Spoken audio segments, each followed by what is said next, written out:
Hello again, Canada. This is Stephen King of the Freedom Party of Canada, www.freedompartyofcanada.com.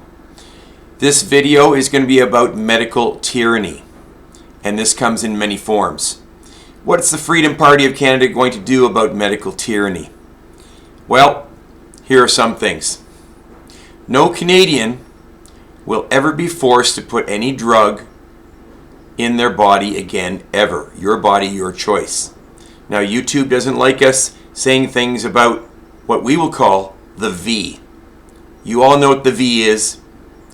Most of you took it and were either forced to take it or coerced to take it. Those V's, which were given during the so-called plandemic or pandemic, whatever you want to call it, will be banned in Canada, and any that are left around will be destroyed.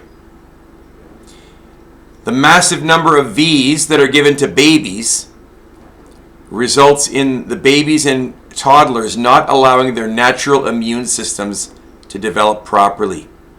When we were children back in the 1960s, yes, I go back that far, babies and children got the following vaccines: DTP, which is diphtheria, tetanus, pertussis; polio, measles, mumps, rubella. Smallpox was considered eradicated in 1972. These were the only V's that were recommended. Now you have, it seems like, hundreds of V's for these babies, which is, why not just make our babies pin cushions? It's just ridiculous. V manufacturers are not considered legally liable if you die from their V. The V manufacturer immunity will become a thing of the past. The Canadian population will never again be locked down during any plandemic, where as the corrupt mainstream media brainwashed Canadians by telling you the number of cases per day, but not the death rate. All media in any state-declared pandemic must first always state the death rate. For example, the death rate for this pandemic is only 0.003%. During any considered state-declared pandemic, all flights and transportation into and out of Canada will be ceased until the government declares it safe for Canadians to travel abroad again. Strange that so many flights came into Canada after they declared a worldwide pandemic. Doesn't make sense. Any sickness in the country with a death rate below 20% of the population will not be considered a pandemic. By the way, did you know that they changed the definition of pandemic before this one occurred? A new government definition of pandemic will be created. No healthcare minister, whether federal, provincial, or other, will ever be able to lock down or prevent Canadians from their natural freedoms of speech, assembly, religion, etc. Health ministers will only be able to make suggestions, but no laws that are binding for Canadian citizens. Canada will label the World Health Organization a terrorist organization run by the globalist elites, and no WHO personnel will be allowed in Canada. Canada will never be able to deny the Canadian public the ability to purchase vitamin and mineral supplements or health supplements of any form, as Trudeau is trying to deny Canadians these supplements because he does not want you to be well. The MAID program in Canada, Medical Assistance in Dying, will be scrapped and outlawed altogether. Under the corrupt Trudeau government, they are allowing people to commit suicide who are not dying from terminal illnesses, but may merely have mental illness, depression, or maybe just can't find a job. This is pure evil. The promotion of hardcore drugs and their legalization by the Trudeau government has been an utter failure. All this program has done is create more drug addicts. Drug dealers who are dealing hard drugs will have a mandatory jail sentence of 20 years.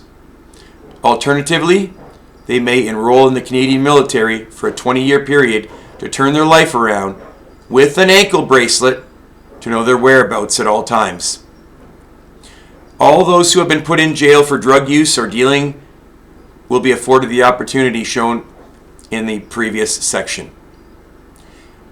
No longer will children have to provide any educational institution proof of any type of V. Same holds true for any employer. No type of sexual reassignment surgery will be paid for by any level of Canadian government, and this type of surgery will not be allowed in Canada for any individual below the age of 21. No child or teen has a brain developed enough to make these kinds of decisions. Anyone 21 or older will have to pay for these surgeries themselves. Canada will provide free counseling for adults considering this surgery, including information about the reversible harms it can cause.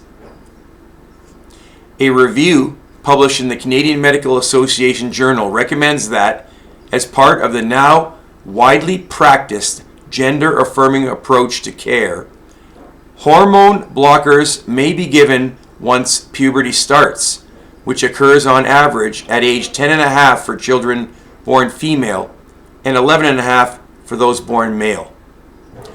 Hormone blockers are dangerous for any child or teen. The Freedom Party of Canada will make any kind of hormone blocker illegal in Canada, and any physician administering them to any Canadian child, teen, or adult will lose their medical license to practice permanently. The Trudeau government is allowing this to happen and has ruined the lives of countless young people who have had their bodies mutilated and their natural body cycles attacked by these horrible drugs, which, by the way, were used in the past to sterilize sexual criminals. Gender-affirming care is not care. It is mutilation, and no child or teen should be brainwashed into believing this is good for them in any way. And the research does not support the lie that those who get this care commit suicide. That those who do not get this care commit suicide. There are people out there saying, oh, if they don't get this so-called gender-affirming care, they're going to commit suicide. The research does not support that. So that's a lot of BS. Never again will corrupt health ministers be given so much power in order to halt and destroy the Canadian economy for a virus with a 0.003 death rate. The Freedom Party of Canada will bring in new legislation that no health minister will have any power to enforce laws or create laws. They will only be able to make recommendations. Legal action will be initiated against each of these ministers for their crimes against Canadian citizens.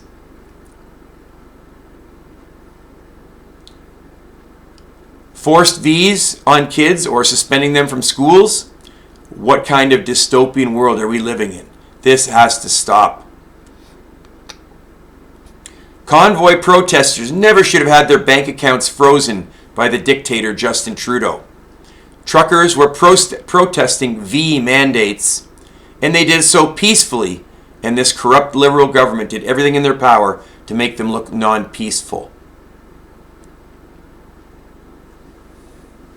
Dr. Miriam Grossman, MD, is a board-certified psychologist in child, adolescent, and adult psychiatry. Her medical practice focuses on gender-distressed young people and their parents. She shows that several nations are banning both drugs that block hormones in youth and surgeries that cause massive harm to youth. The Freedom Party of Canada would, like these European countries, also block hormone blockers and surgeries, and only allow surgeries after age 21 and not using any taxpayer dollars.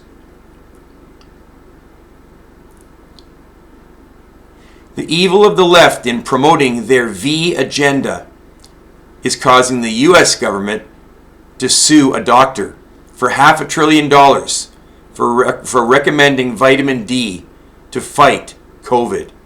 You can't make this BS up stuff. This BS up, folks. All right. Republican Chip Roy says Americans deserve justice for the infringement on their personal medical freedom, and those medically harmed deserved restitution.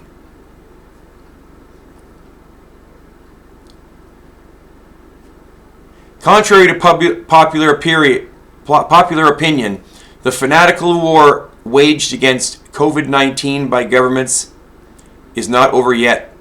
In British Columbia, thousands of doctors, nurses, and other healthcare workers are still prevented from returning to work because they did not get injected with the COVID V in 2021. We will make sure that all of those workers are allowed to return to work.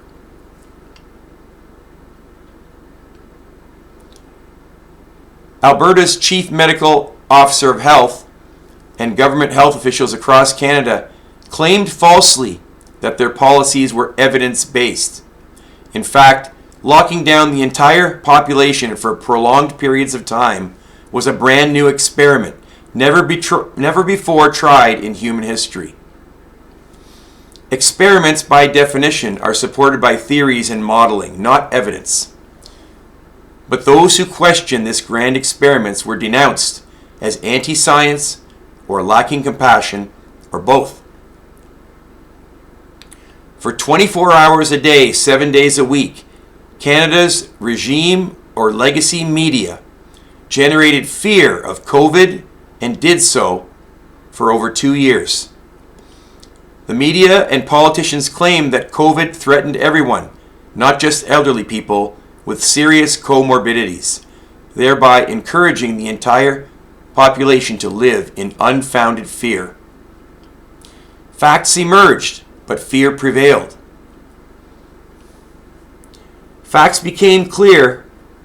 It became known in 2020 that COVID posed a serious risk to those over 70, the obese, and people with severe comorbidities. Children were as likely to die from COVID as they were to die of lightning strikes. For Canadians under 70, the risk of death or injury from driving in a car was higher than the risk of injury or death from COVID.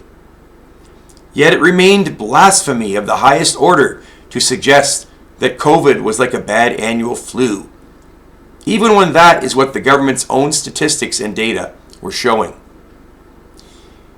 We can't have the government lie to the people anymore. This is going to stop with the Freedom Party of Canada. So, check out the website www.freedompartyofcanada.com. There's a lot more about medical tyranny on there, especially on the version of the site that you can open on your desktop or laptop, not the phone version. Anyway, that's all for this video. Thank you again, Canada, and we look forward to talking to you in other videos about what the Freedom Party of Canada is going to do to make Canada the best country in the world.